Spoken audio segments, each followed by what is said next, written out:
Good morning to all of you. Welcome to concept decoder. आप सभी का आपके अपने चैनल कॉन्सेप्ट डिकोडर पे स्वागत है। हम पढ़ रहे हैं हाईवे इंजीनियरिंग, ट्रांसपोर्टेशन इंजीनियरिंग। इसके अंदर हम पढ़ रहे हैं रिजिड पेवमेंट। आज के इस पर्टिकुलर वीडियो में हम देखेंगे कॉम्बिनेशन ऑफ स्ट्रेस। ये लास्ट टॉपिक है जो हम एनालिसिस ऑफ स्ट्रेस वाले सेक्शन में कर रहे थे in rigid pavement. This is your last topic and this topic is very much important. ठीक है, तो अगर मैं डिस्कशन अभी चालू करूं इस पे, तो कॉम्बिनेशन ऑफ स्ट्रेस वाले कंसेप्ट को समझने के लिए आपको एक बात समझना होगा जो कि हमने आपको सिखा दी है, और वो बात क्या है? Nature of different type of stresses. Nature of different type of stress. Type of stress. तो देखिए, हमारे पास बेसिकली कितने तरह के स्ट्रेस थे? 3 तरह के स्ट्रेस थे। हमारे पास कितने तरह के स्ट्रेस थे? 3 तरह के। वो 3 तरह के कौन कौन से थे? लोड स्ट्रेस, ठीक है, जो लोडिंग के कारण आती थी, व्हील लोड के कारण स्लैब में आती थी। अब ये लोड स्ट्रेस, अब हम स्लैब का 2 फेज हम मान के चलते हैं। कौन कौन सा? एक तो हम टॉप लेके चलते हैं, दूसरा हम बॉटम लेके चलते हैं। फिर 3 क्रिटिकल सेक्शंस लेके चलते हैं, मतलब पॉइंट। कौन कौन से? इंटीरियर वाला, आई कहता हूं इसको। दूसरा एज वाला, ये हो गया एज, ये भी हो गया एज, इसको मैं ई कहता हूं। और कॉर्नर्स, ये सारे क्या हैं? कॉर्नर, इसको हम सी कहते हैं। समझ में आया? हम इन लोकेशंस पे स्ट्रेसेस को कैलकुलेट करते थे, देखते थे, और नेचर भी हम लोगों ने देखा था। तो वो लोड स्ट्रेस में नेचर जब हमने देखा था, तो हम क्या देखा था? जैसे इंटीरियर वाले सेक्शन पे, तो इंटीरियर में मान लो ये स्लैब है, यहाँ पे कोई लोडिंग अप्लाइड है, तो स्लैब इस तरह से कुछ मुड़ जाता था। तो इस तरह से मुड़ जाने का क्या मतलब हुआ? टॉप में कंप्रेशन, बॉटम में टेंशन। ये इंटीरियर एंड एज पे, दोनों पे ये वाले कॉन्सेप्ट से उसका नेचर आती थी। याद करिए, कॉपी को पलटिए, सब कुछ आपने सीखा हुआ है। कॉर्नर पे अगर बात करें, तो कॉर्नर पे ये स्लैब होता था, ठीक है। ये कॉर्नर पे कोई लोडिंग आ गई तो इस तरह से एक कैंटिलीवर टाइप का बिहेवियर आता था। तो टॉप में कंप्रेशन, बॉटम में टेंशन आती थी कॉर्नर पे। याद है आपको? तो ये हो गया पहला वाला स्ट्रेस का नेचर का कॉन्सेप्ट, इंटीरियर पे, एज पे, कॉर्नर पे। दूसरा हम बात करें मतलब किसका? Temperature stresses. Temperature stress. तो टेम्परेचर स्ट्रेस में हम फिर 2 अलग अलग तरह के स्ट्रेस को देखे थे। एक देखा था हमने वार्पिंग स्ट्रेस, दूसरा देखा था हमने फ्रिक्शनल स्ट्रेसेस। फ्रिक्शन के लिए डेरिवेशन भी किया था, इंटरेस्टिंग था, इससे पहले वाले वीडियो में। Frictional stresses. वार्पिंग स्ट्रेस जब हम देखते थे, तो हम यहाँ पे 3 अलग अलग सेक्शन पे तो मतलब 3 अलग अलग क्रिटिकल लोकेशन जो थे हमारे, एज, इंटीरियर एंड कॉर्नर, इन पे तो हम कैलकुलेट करते थे, है ना, मैग्नीट्यूड। इन पे मैग्नीट्यूड कैलकुलेट करते थे। लेकिन जब हम नेचर देखते थे, यहाँ पे केवल टॉप एंड बॉटम पे देखते थे। कहने का मतलब है, मतलब यहाँ पे इंटीरियर को आई में कह रहा हूं, एज को मैं कह रहा हूं ई, और कॉर्नर को मैं कह रहा हूं सी। आई, ई और सी वाले जितने भी लोकेशन है, सभी लोकेशन पे टॉप पे एंड बॉटम पे जो भी होता वो सेम होता था, सेम नेचर का स्ट्रेस होता था। और warping stress is due to daily temperature variation.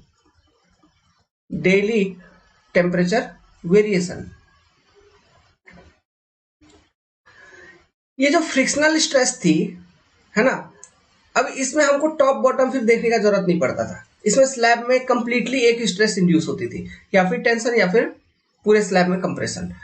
This frictional stress is due to seasonal temperature variation.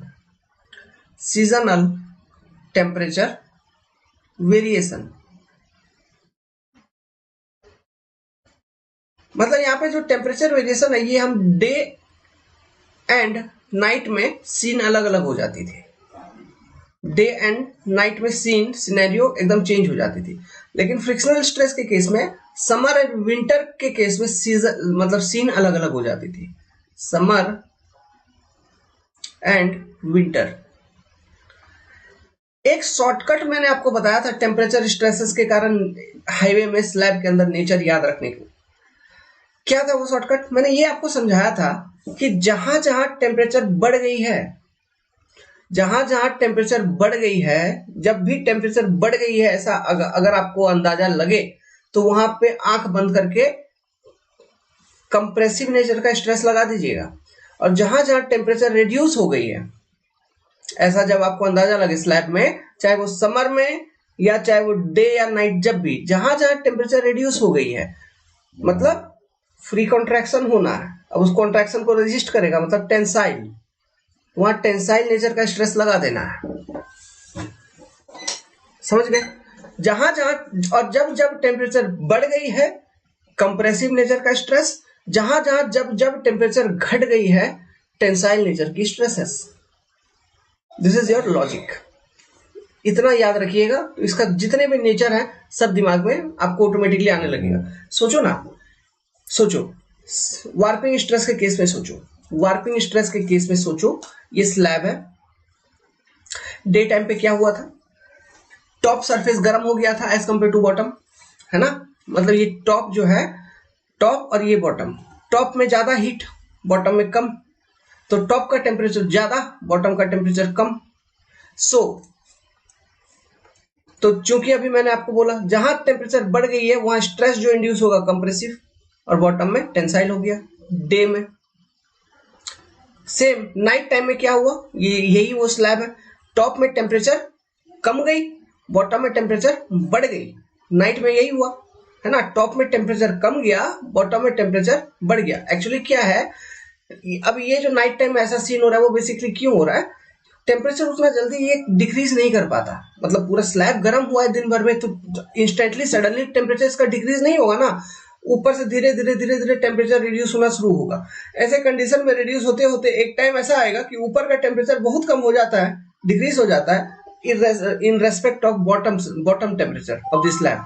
तो इस केसेस में टेम्परेचर ग्रेडियंट उल्टा हो जाता है, मतलब टॉप में कम हो गया बॉटम में ज्यादा हो गया। तो जहां जहां टेम्परेचर कम हो गया वहां स्ट्रेस का नेचर क्या, टेंशन, और जहां जहां टेम्परेचर बढ़ गई वहां स्ट्रेस का नेचर क्या, कंप्रेशन। तो ये हो जाएगा नाइट टाइम में, ये इफेक्ट हो जाता है स्लैब में वार्पिंग स्ट्रेस के कारण। अब ये चाहे आप इंटीरियर पोर्शन पे देखो, एज पे देखो, कॉर्नर पे देखो, डे और नाइट में यही सीन रहेगा। फ्रिक्शन के कारण समर सीजन में टेम्परेचर बढ़ गई तो मैंने क्या बोला, जहां जहां टेम्परेचर जब जब बढ़ गया कंप्रेसिव, टेम्परेचर घट गया विंटर में, तो जहां जहां जब जब टेम्परेचर घट गया टेंसाइल। तो आपने ये देखा था। और ये जो कंप्रेशन और टेंशन है ये पूरे स्लैब थिकनेस में है, क्योंकि हमने जब डेरिवेशन किया था फ्रिक्शन के कारण आपने देखा था कि ये जो फ्रिक्शनल स्ट्रेस डेवलप हो रही थी, इसके लिए जो डेरिवेशन हमने किया था सेंटर के अबाउट, हमने ये माना था कि सिमेट्रिकल कॉन्ट्रैक्शन या फिर सिमेट्रिकल एक्सपेंशन हो रही है अबाउट सेंटर, और सेंटर पे एक क्रॉस सेक्शन लिया था हमने स्लैब में, इससे पहले वाले वीडियो में देखना, सेंटर पे क्रॉस सेक्शन लिया था, उस क्रॉस सेक्शन के ऊपर एक स्ट्रेस लगाया था पूरे में, एक यूनिफॉर्म स्ट्रेस जिसको हम कहते हैं फ्रिक्शनल स्ट्रेस, और वो टेंसाइल नेचर का लगाया था। तो पूरे स्लैब के क्रॉस सेक्शन के ऊपर पूरे स्लैब में इंड्यूस हो गई है। समझ में आ रहा है? तो यहाँ पे टॉप बॉटम फिर नहीं देखते हम, ठीक है। तो ये नेचर का बात सब कुछ क्लियर है, नेचर रिलेटेड सारे बातें। अब इससे अब हमारा जो यहाँ पे उद्देश्य है, मेन ऑब्जेक्टिव, ये नेचर का बात तो क्लियर हो गया।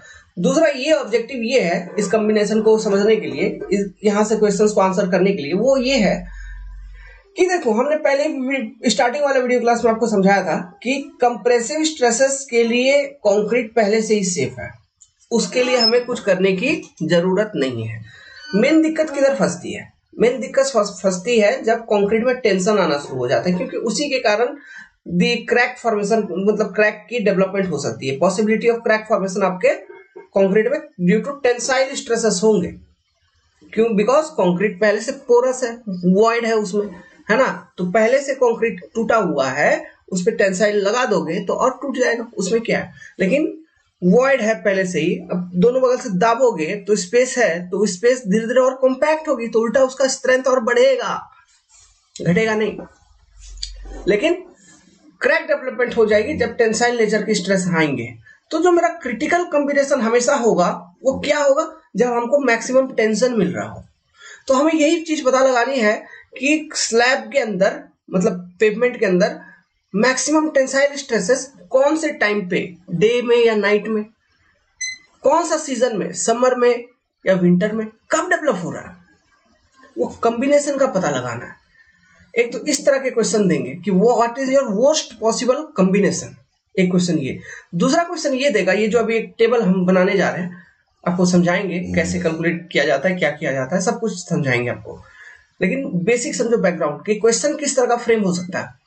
दूसरा क्वेश्चन ये फ्रेम होगा कि आपको एक टाइम दे देगा, इस टाइम पे क्रिटिकल स्ट्रेस बताओ, या फिर उस टाइम के करस्पॉन्डिंग स्लैब को डिजाइनिंग में पूछ लेगा कन्वेंशनल क्वेश्चंस में। ठीक है, तो ये second type of question frame हो सकता है। तो वेल चलिए, एक बहुत बेसिक बैकग्राउंड वाली बातें हम लोगों ने कर लिए हैं। अब देखते हैं वो इंपॉर्टेंट टेबल को कैसे बनाया जाए। ये क्या है? ये लास्ट वाले वीडियो क्लास में जो फ्रिक्शन हम समझा रहे थे उसका वो झलक एक बार देख लो। डायग्राम अगर उधर नहीं बनाया तो इसको फिर से पॉज करके बना लो। उसका क्या मतलब, वहां पर तो आप बना ही लेंगे। तो देखिए यहाँ पे एक टेबल बनेगी, पहले मेरे को टेबल बनाने दीजिए, फिर आप बनाना देख के।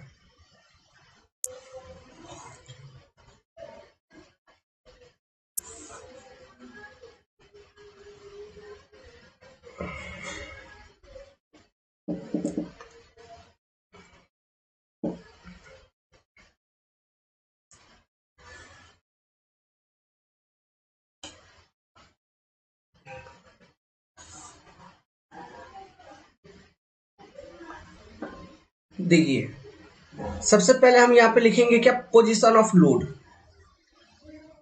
Position of load.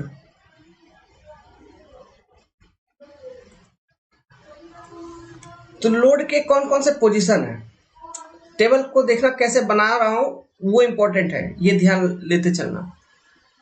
लोड का हमारे पास बेसिकली 3 पोजीशन है लोड का। वो पोजीशन कौन कौन सा है? इंटीरियर हो गया, एज हो गया और कॉर्नर हो गया। यहां लिख दूं इंटीरियर, एज और ये हो गया कॉर्नर। ठीक है, 3 लोड का पोजीशन हो गया। अब इन तीनों लोड के पोजीशन में दो दो अलग अलग तरह के पोजीशन है, टॉप एंड बॉटम। दो अलग अलग तरह के पोजीशन है, कौन कौन से हैं? टॉप है एक, दूसरा है bottom. Top bottom, top bottom, BOTT लिख देता हूं, आप कॉपी में अच्छे से लिखिए इसको, टॉप बॉटम। समझ में आया पोजीशन ऑफ लोडिंग कैसे लिखा मैंने? इंटीरियर का टॉप बॉटम, एज का टॉप बॉटम, कॉर्नर का टॉप एंड बॉटम। ठीक है, अब कितने तरह के स्ट्रेसेस के बारे में हम देखेंगे। पहला जो स्ट्रेस हम देखेंगे वो हम क्या देखेंगे? लोड के कारण स्ट्रेसेस,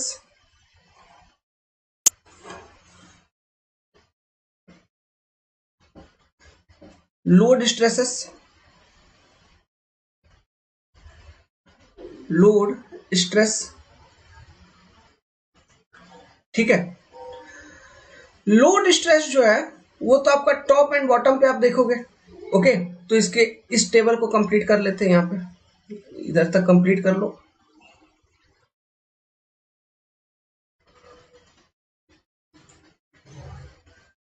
ये हो गया interior edge corner top bottom load stress का। ठीक है, नेक्स्ट टाइप ऑफ स्ट्रेस जो हम देखेंगे वो क्या देखेंगे, टेम्परेचर स्ट्रेसेस को हम देखेंगे। उसमें अब हमारे पास दो तरह के स्ट्रेस है, एक है वार्पिंग, दूसरा है फ्रिक्शनल। तो पहले मैं लिखता हूं वार्पिंग स्ट्रेस को।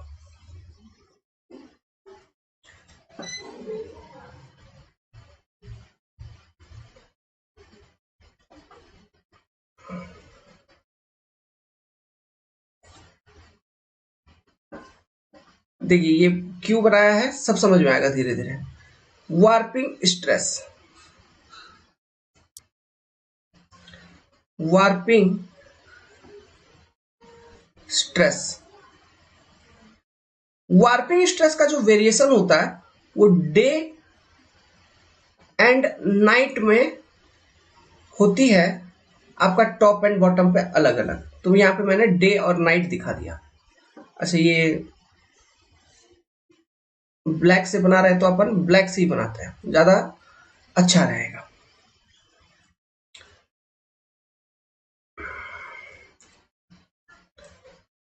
मेरे साथ साथ टेबल बनानी कैसे इसको पहले समझते चलिए।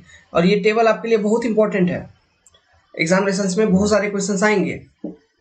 दूसरा हम बात करते हैं किसका, फ्रिक्शनल स्ट्रेस का।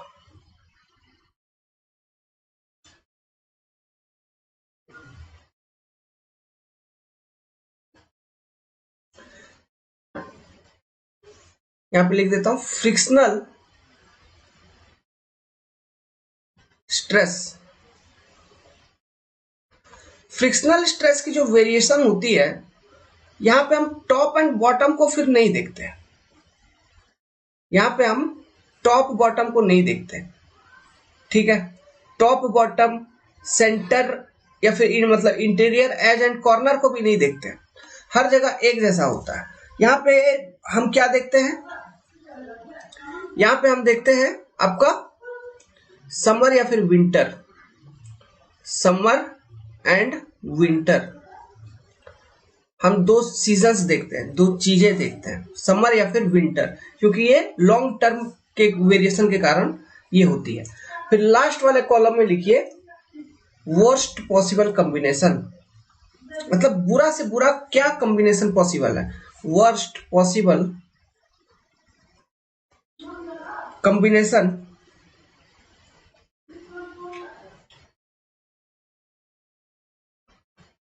Of stress. ठीक है, इसको फिर ऐसे कंप्लीट कर देता हूं। इंटीरियर का अलग दिखते हैं, एज पे एक लाइन ड्रॉ कर देते हैं, ये 3 सेक्शन में रहेगी। चलिए अब इस टेबल को फिल करना चालू करते हैं। टेबल को फिल करना चालू करेंगे, जस्ट ए मिनट। चलिए ठीक है जो भी है। तो चलो भाई पहले लोड स्ट्रेस पे आते हैं। लोड स्ट्रेस पे अभी अभी हमने डिस्कस किया था कि इंटीरियर एज और कॉर्नर तीनों चीज डिस्कस किया था। लोड स्ट्रेस उसका मैग्नीट्यूड कैसे कैलकुलेट करना आपको मालूम है। यहाँ पे आपको नेचर को अभी फीड करना है सबसे पहले, है ना। तो इंटीरियर एंड एज पे लोड स्ट्रेस के कारण टॉप में कंप्रेशन, बॉटम में टेंशन, ये इंटीरियर पे चल रहा था। एज पर भी टॉप में आपका क्या हो जाएगा, कंप्रेशन, बॉटम में टेंशन, लेकिन कॉर्नर पे टॉप में टेंशन, बॉटम में कंप्रेशन। ये फिल कर दिया आपने, सीटी सीटी टीसी। नेचर आपको समझ में आ गई। अब चलिए वार्पिंग स्ट्रेस के केस में चलते हैं। सबसे पहला डे टाइम, वार्पिंग स्ट्रेस के अंदर डे टाइम। ठीक है, डे टाइम में इंटीरियर एज एंड कॉर्नर कोई भी हो, डे टाइम में टॉप में टेम्परेचर कम हो गया है, सॉरी टॉप में टेम्परेचर इंक्रीज हो गया, तो टॉप में कंप्रेशन, बॉटम में टेंशन। टॉप में कंप्रेशन, बॉटम में टेंशन, चाहे वो इंटीरियर का हो, एज का हो या कॉर्नर का हो।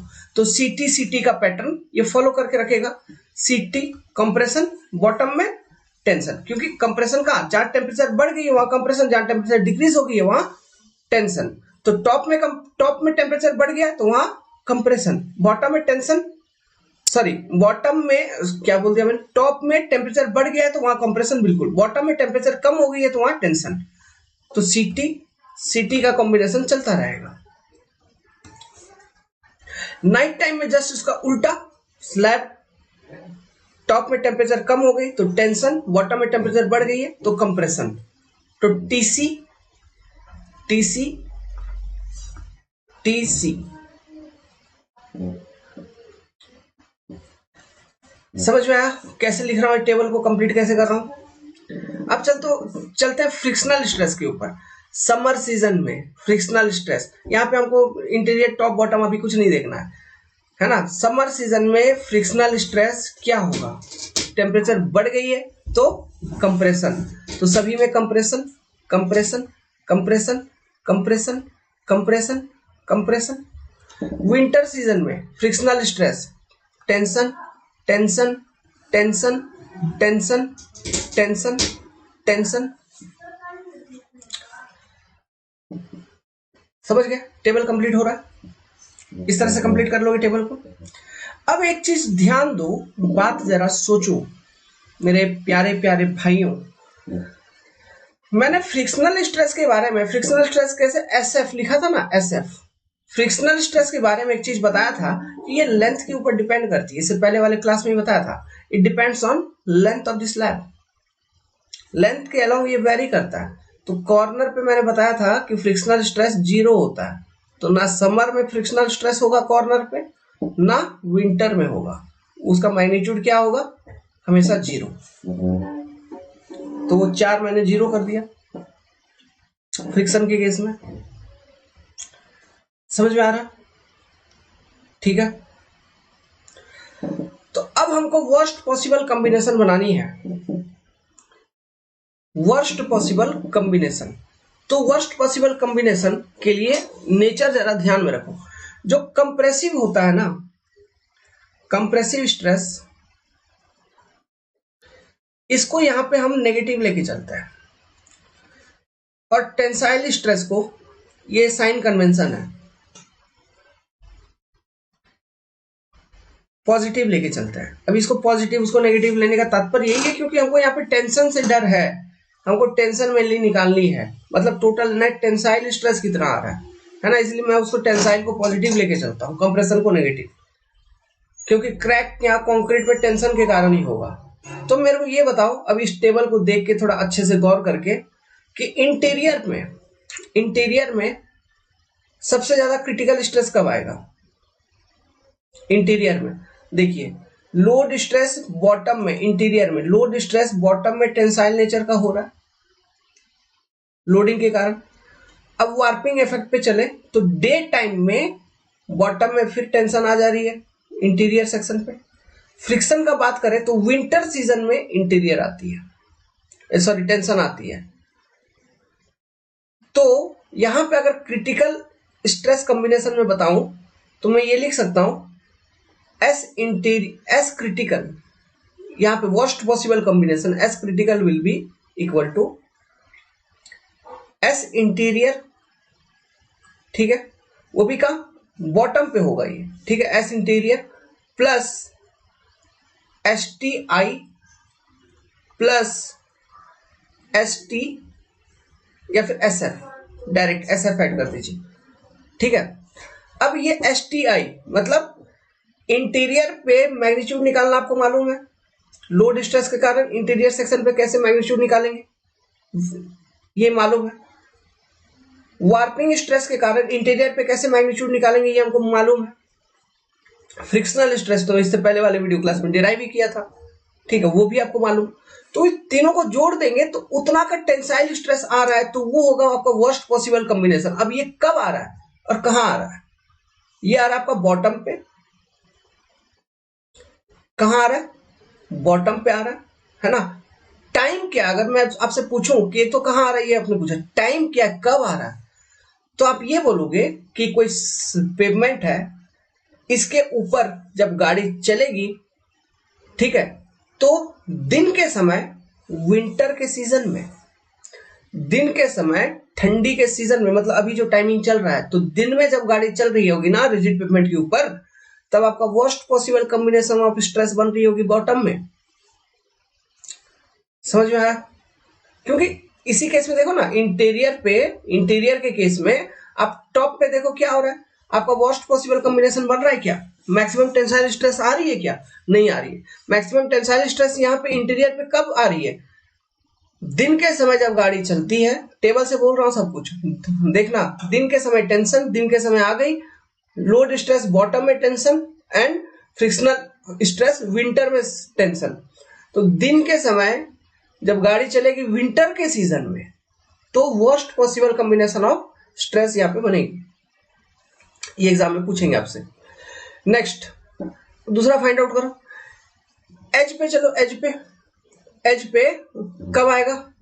देखो एज पर भी आप देखोगे इधर, तो यहां पे देखो बॉटम में दिन के समय, विंटर में, यहां पर भी सेम कॉम्बिनेशन बन रही है। तो एज पर भी एस क्रिटिकल एट, अच्छा एस क्रिटिकल इंटीरियर लिख देता हूं यहाँ पे एस सी आई, ठीक है, यहाँ पे लिख दिया एस सी आई, और इधर लिख देता हूं S critical at edge, S C E लिख दिया। तो यहां पर भी सेम कॉम्बिनेशन बन रही है, S I plus S T I plus S F, ये भी बन रही है same. Bottom day winter, bottom day और विंटर में ये बन रही है। समझ में आ रहा? ये एज पे ये क्रिटिकल कॉम्बिनेशन है, तो दोनों का मैग्नीट्यूड सेम, ना अच्छा मैग्नीट्यूड तो अलग अलग होगा, कॉम्बिनेशन सेम है, मैग्नीट्यूड अलग अलग होगी क्योंकि फॉर्मूला अलग अलग है ना दोनों का, है ना, लेकिन कॉम्बिनेशन मतलब जो टाइम है वो सेम है कि कौन से टाइम पे आएगा, कौन से टाइम पे आएगा? बॉटम में आएगा दिन के समय जब विंटर के सीजन में गाड़ी चल रही होगी, तो वहां पे मैक्सिमम टेंसाइल स्ट्रेस आपको डेवलप होगी। ये प्लस प्लस में इसलिए लिख रहा हूं क्योंकि टेंसाइल स्ट्रेस का मैंने बोल दिया पॉजिटिव लेके चलूंगा। देखो कॉर्नर पे अगर मैं लिखूं, कॉर्नर वाले सेक्शन पे, तो देखो वर्स्ट पॉसिबल कॉम्बिनेशन कब बनेगी? देखो यहाँ पे टॉप में टेंशन आ रही है और नाइट के समय टेंशन आ रही है, टॉप में नाइट के समय, तो एस क्रिटिकल एट कॉर्नर अगर मैं बोलूं तो ये लिखूंगा मैं एस सी, ठीक है। अच्छा ये एस आई क्यों लिख रहा हूं? एस ई लिखता हूं ना, S E sorry, S T ई, एस टी ई, ये एज वाले में एस आई लिख दिया था इंटीरियर का, S E S T E. तो यहां पे देखिए S C plus S C I, बस यही, this will be your worst possible combination at corner. और वो उसका टाइम अगर मैं पूछूं तो सबसे पहले लोकेशन टॉप में आ रही है, टॉप फाइबर्स ऑफ स्लैब में, और ये कब आ रही है? डे टाइम में आ रही है, सॉरी नाइट टाइम में आ रही है। डे टाइम में तो कंप्रेशन है, नाइट टाइम में ये चीज आ रही है, ठीक है। और इस केस में कॉर्नर पे तो फ्रिक्शन स्ट्रेस होगा नहीं, तो फ्रिक्शन से हमको कोई लेना देना नहीं है, ये नाइट में आ रही है। समझ में आ रहा है? ये कब आ रही है? नाइट में। तो इस तरह से आपको वर्स्ट पॉसिबल कॉम्बिनेशन का क्वेश्चन पूछा जा सकता है। तो ये तो हो गई इंपॉर्टेंट टेबल और ये इंपॉर्टेंट डेटा। ये आपको नेचर वेचर अगर याद है, ध्यान में है, तो ये सॉल्व कर लोगे इजीली फटाफट। कुछ लगा मेरे को सॉल्व करने में, बताने में कोई टाइम नहीं लगी, मेरे को नेचर वेचर सब मालूम है। तो इसी तरह से प्रैक्टिस में रखो, इंपॉर्टेंट है। इसे कन्वेंशनल क्वेश्चन आएंगे तो वहां पे ये नेचर वेचर आपको दिमाग में लेके फिर सोच समझ के ऐड वैड करके टोटल क्रिटिकल स्ट्रेस निकाल के फिर डिजाइन करनी होगी।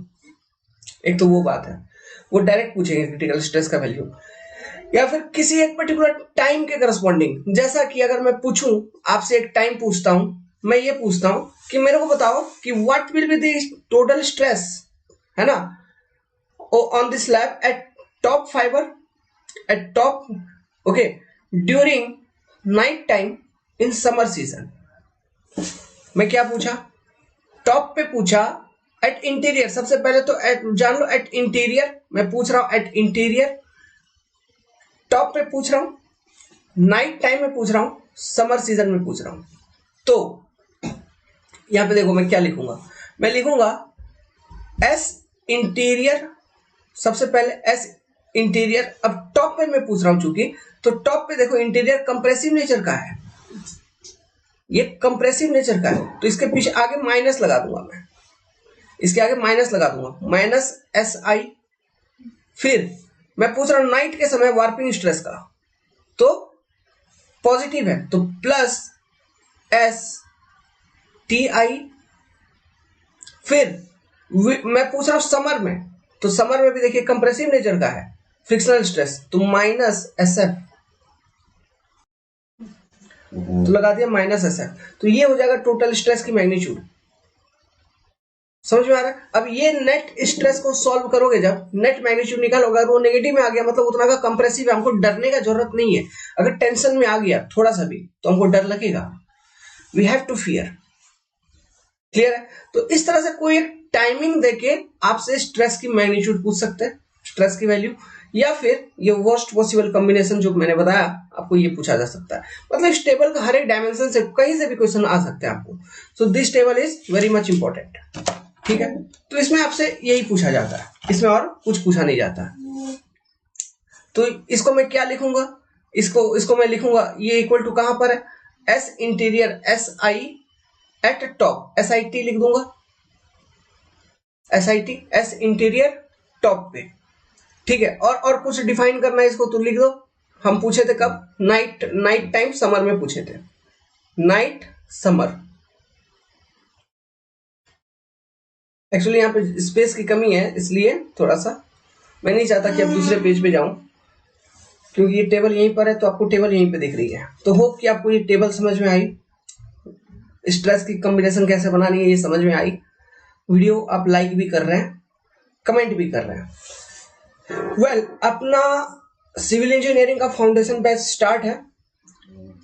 If you are preparing for MPSC examination, MPPSC examination, state AE या फिर स्टेट JEE या फिर SSC JEE, ESC का तो चलिए आजकल उतना ट्रेंड नहीं है, फिर भी कुछ लोग देते हैं। If you are preparing for GATE examination then you must follow concept decoder. आपको यहाँ पे सारी जानकारी, सारे details related to civil engineering मिलेगी, कंप्लीटली आपको सिखाया जाएगा, कंप्लीट अवेलेबल कराया जाएगा, एग्जामिनेशन क्लियर हो जाएगा। बात रही आप टॉप करोगे नहीं करोगे, it depends completely on your work, कि आप किस तरह से उस चीज को लेते हैं, एक्सेप्ट करते हैं and how you work it. Proper guidance आपको दिया जाएगा कि कैसे करना है, क्या करना है। So come and join concept decoder, download the android application. Concept decoder search करेंगे गूगल प्ले स्टोर पे, एंड्रॉइड ऐप मिल जाएगी, उसको डाउनलोड करिए। एनरोलमेंट फी जो अभी चल रही है इट इज 3,499 रुपीज, 3,999। मैं लिख दूं अगर कहीं पे, किधर लिख दूं, यहां लिख देता हूं टेबल में, इधर वर्स्ट पॉसिबल कॉम्बिनेशन में 3,3999, मात्र इतना। इसके अंदर आपको प्री से लेके मेंस तक की proper guidance, proper question solving, doubt discussion, सब कुछ अवेलेबल कराया जाएगा आपको। बाकी वर्क करना है, काम करना अपने हिसाब से। आगे बात करें तो वर्क करिए। हम डिजाइन ऑफ जॉइंट का नेक्स्ट चैप्टर, एक चैप्टर बच रहा है इसमें रिजिड पेमेंट में, डिजाइन ऑफ जॉइंट, उसको कवर करने के बाद हाईवे मटेरियल पढ़ेंगे। वो कवर हो जाने के बाद फिर और कुछ नहीं पढ़ेंगे, हाईवे में बहुत पढ़ लिया। उसके बाद टाइम मिलेगा तो ट्रैफिक इंजीनियरिंग पे थोड़ा सा रिसर्च करेंगे आगे चल के, लेकिन अभी के टाइम पे अभी जरूरत नहीं है। अभी जो एग्जामिनेशन का सीन चल रहा है इसमें अभी ये जरूरत नहीं है। ओके, इसके बाद मैं स्टार्ट करूंगा नेक्स्ट टॉपिक, मैं अपडेट करना चालू करूंगा एनवायरमेंट इंजीनियरिंग को। एनवायरमेंट इंजीनियरिंग में कुछ कुछ टॉपिक अपना बचा हुआ है, मैं उसको भी अपडेट कर दूंगा, जैसे सॉलिड वेस्ट मैनेजमेंट, दूसरा है air pollution, noise pollution, sewer design, ये सारे topics I am going to update in environment engineering. ठीक है, आप हमारे चैनल पे आके कोई सिंगल सब्जेक्ट को भी परचेज करके पढ़ सकते हैं। ऐसा कोई जरूरी नहीं है कि you have to enroll in the complete entire subject, no. हमारा वो फेथ है, हमारा वो बिलीफ है कि you come and learn one topic only, then automatically अगर आपको वीकनेस कोई दूसरे सब्जेक्ट में लग रही है कि मेरे को इस सब्जेक्ट को स्ट्रेंथ करनी है, इंप्रूव करनी है, then you will come and enroll into that. नहीं तो कोई जरूरी नहीं है, कोई जरूरी नहीं है। आप अगर आपको आती है तो बहुत अच्छी बात है। सो आप जितने सब्जेक्ट में आपको लगता है कि मेरे को इतने सब्जेक्ट के लिए प्रिपेयर करना चाहिए, तो you can come and enroll into दो सब्जेक्ट। अब उसमें आपको प्रॉपर गाइडेंस दिया जाएगा, डाउट सॉल्विंग सेशन बताई जाएगी। ये नहीं कि आप वीडियो देख लिया छोड़ दिया, ऐसा नहीं। आप कंप्लीट चीजों को सॉल्व करिए, बच्चे वही नहीं करते हैं। वो चीज जब आप कर लोगे ना, एग्जामिनेशन निकल गया। ओके, हमारा कॉन्टैक्ट नंबर 700842 7008353 7008420 353। Good luck.